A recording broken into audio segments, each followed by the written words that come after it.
Footwear is an interesting one because, of course, appropriate footwear, in a study many years ago now from Muccioli and colleagues in Rome, was shown to reduce the incidence of recurrent ulcers. And again, those with a history of ulcers are at the highest risk. The data are more limited in those patients who are at risk but haven't had an ulcer. And the problems with footwear are, of course, that it will be worn if the patient perceives it to be comfortable and attractive. Now, the problem with insensate feet, any shoe will feel comfortable whether it fits appropriately or not.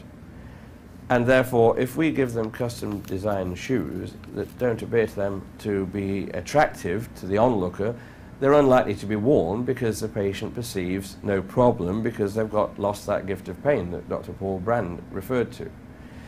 So again, I think that we do need to have patients who are able to monitor something at home, and it may be temperature, skin temperature, it may be pressures, it may be just examining their feet on a daily basis using a mirror.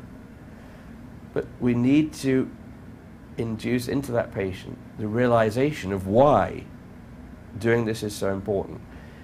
And now people say to me, the patient comes in with an ulcer, how can the patient be so stupid as to be walking without protection with that ulcer?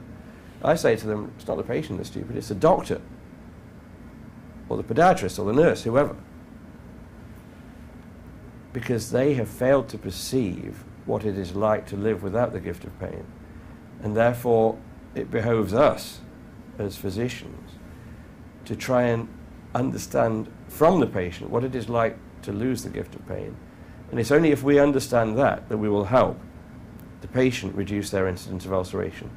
And we can instill into that patient our fear for them, and therefore have them realize there's something different about them to another patient who's got the gift of pain. And using some of these self-monitoring tools may be the way to do that.